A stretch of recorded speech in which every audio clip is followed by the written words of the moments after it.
আসসালামু আলাইকুম রাহমাতুল্লাহি ওয়া বারাকাতুহু।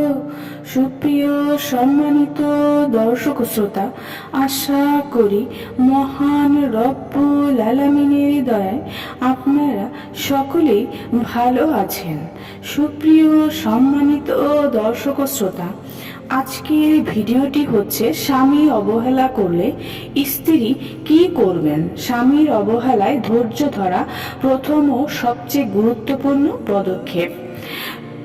কোরআনে বলা হয়েছে ধৈর্য ধরার মাধ্যমে সফলতা অর্জন করা যায়।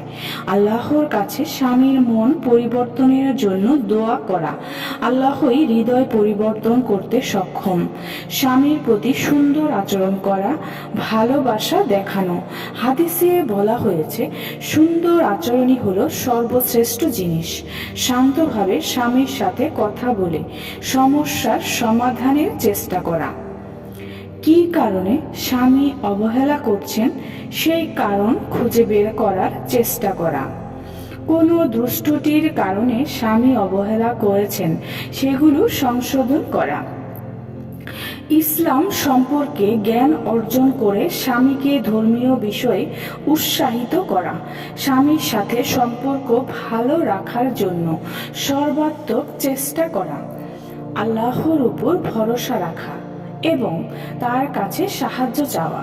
কষ্ট হলেও কাউকে কিছু না বলে সুন্দরভাবে ওযু করে 2 রাকাত নফল নামাজ পড়ে সিজদায় চোখের পানি ছেড়ে আল্লাহর কাছে আপনার কষ্টের কথা বলেন।